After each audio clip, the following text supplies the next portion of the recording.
Your local library. It provides a safe and welcoming environment. But not everyone plays by the rules. Libraries in the city and the suburbs have dealt with bad behavior, violence, and felony crime. So listen, if you guys want to come in here and act like you're going to educate us, I'm going to educate you real quick. Shut up. I have 2 grams of cocaine in my butthole. Okay, outstanding.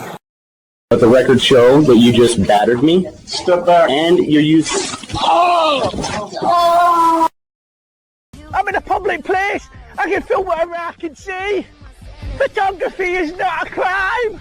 Photography is not a crime. Photography is not a crime.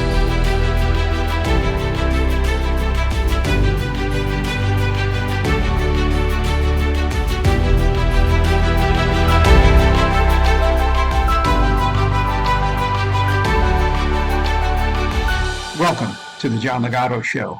I'm John Ligato.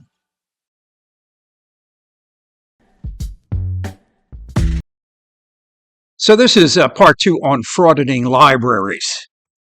So in part 1, we discovered a major gap in what frauditors believe versus the law on the ability to film in a public library. They mistake the word public to infer unrestricted filming of customers and staff. So let's go outside and talk about it. I'm here to check out a book too.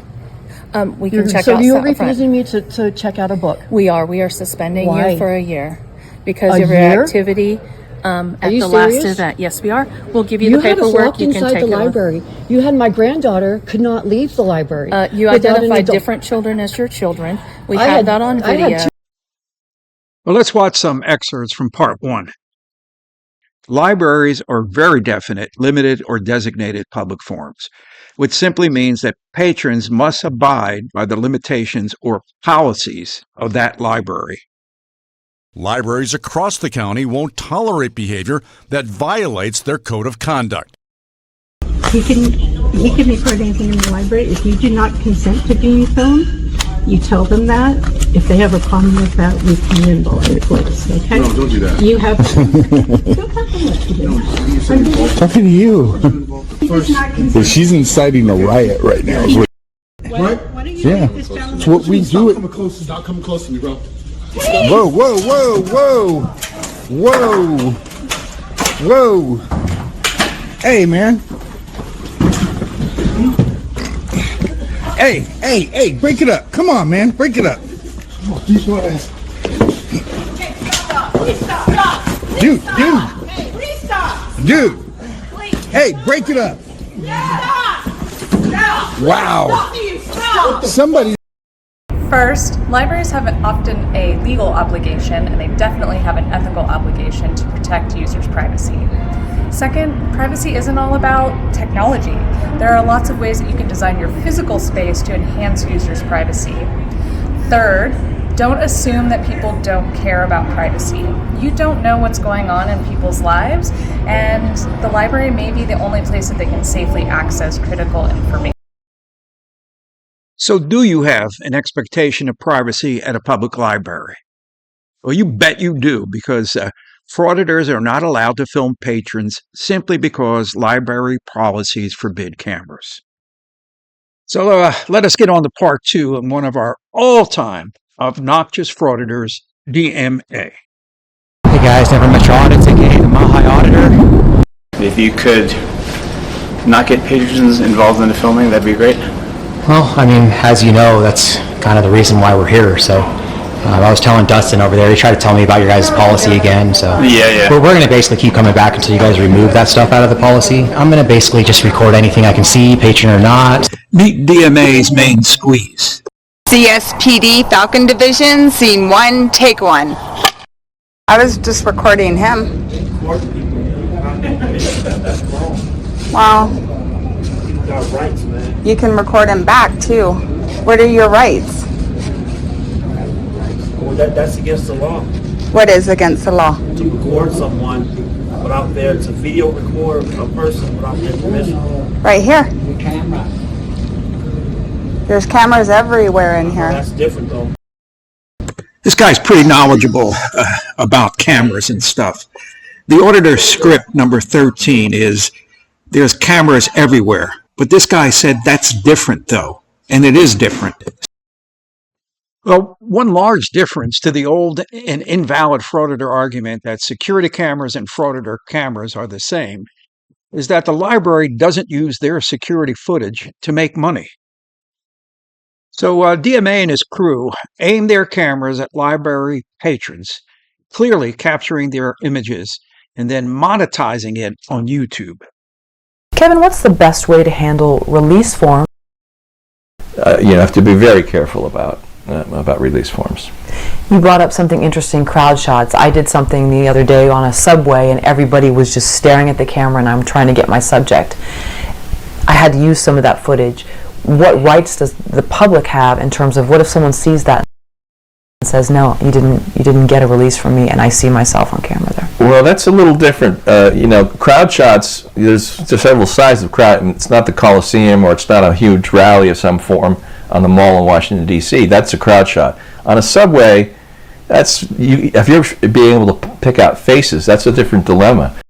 Because especially if you're going to be showing faces, backs of faces and your character, fine. But you can't blame them. They're down there doing their thing, and you're going to be making money off this image probably if you sell this movie, and they're not consenting to. They were never asked for their consent to be in the shot. So there's cameras everywhere in here. That's different though. You don't want me to violate their rights. You don't need to violate my rights. But they're not violating your rights. They are. Nah, not when you're recording in public. Legal work. I know all about the law. Really? Yes. What CRS code would that be? In Cleveland, Ohio. Oh, but not Colorado. The federal law is federal law. About recording? State laws are different by the state, but the federal laws are the same across this whole country, no matter what state you're in. So DMA, the know-it-all, arrives to school all the people in the library. There's going to be problems, okay? Everybody's not going to put up with that mess. You don't want me to do it to you? Don't do it to me. It's just that simple. How would you like it if I went to your yard and played with your kids and set up the cameras? Right. You know that's wrong. That's apples to oranges because that's private property. You have constitutional rights because you're poor. That's ridiculous. It wouldn't go in a rich neighborhood and do that, I bet you that. That's a good point, since auditors have been recently targeting libraries since they are softer targets than police stations or post offices. So we hit up a few of the libraries in the Pikes Peak Library District. We all started with Monument Library, then we had Penrose. Sweetie and I hit up a bunch of them. Now, when we talk about First Amendment audits, First Amendment audits are when typically a group of people or a person, a lot of times it's at least more than one person, arrives in the library. A lot of times they'll announce that they're doing a First Amendment audit. I'm going to basically just record anything I can see, patron or not, so just test your guys' conduct. I mean, as you guys already know, this is an employee conduct check, so we're very often they tend to be very intimidating. It's a group of people or a person that tends to have a fair amount of knowledge about what their rights are. A lot of times they're pretty astute. They've done their homework. I know you guys quote CRS 24-90-119, privacy of user records. But then I tried to explain to you guys last time, right? Kramer versus Board of Police of Morristown, New Jersey, which the American Library Association recognizes. That's case law. Okay. It states that we can record in here, right? It's not, even if it's a limited public forum. But the piece of information very often they're missing is how libraries differ. DMA seems to be sure of himself that the library is an open forum and his cult can film anyone. But let's return to this guy who seems to have a better grasp on the law than Mr. DMA. So he's saying that there's a federal law stating I can't record in public, but he doesn't not want to cite the law. Their rights are being violated also. What's so hard about respecting other people? Well, here's a couple things on that. Number one, black people absolutely can get white attorneys. I don't get it. Well, let me explain. The following lecture by DMA is why he is still a know-it-all whiny kid in the schoolyard who's about to lecture an African-American on civil rights. It's not even a black thing because they violate the rights of poor white people too. It's poor white people in here too. Their rights are being violated also. What's so hard about respecting other people Well, here's the way a couple you want to be things on respected. that.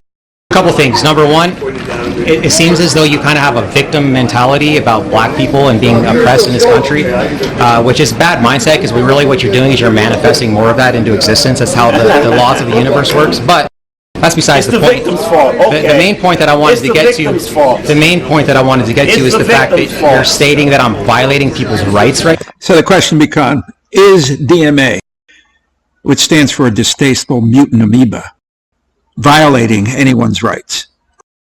And libraries really are different in a lot of areas of the law. Right?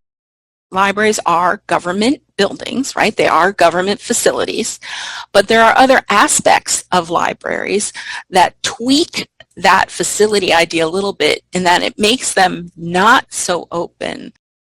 But when it comes to libraries, you have a very big kind of wedge that goes into this, and that's privacy. So when you look at policies, obviously, one of the things a library can do to prepare, as we discussed, is libraries have every right to have a policy on this. It is private property and all that, so. This is private property? Yeah. Who's the owner? Pikes Peak Library District, Oh, so it's public property then, right? private. No. How's it private if it's a public library? Well, the property is the libraries, it's not the cities or anything, or the counties. Right. But do you know who funds the library? People who pay property tax. So I do believe that was a point, game, set, and match. The people who pay property taxes, wow, which is definitely not DMA. But the auditor argument that the mere act of paying taxes somehow makes every citizen part owners, which gives them unlimited access, is just wrong. Public buildings, all public buildings are termed property of another, and the access control is given to the agent, which is the library board, and not any frauditor. Now that's my take on it. What's yours? John Ligato Show is being brought to you from right outside the gates of Marine Corps Base Camp Lejeune in beautiful North Carolina. Hit all those buttons. I'd appreciate it. Semper Fidelis.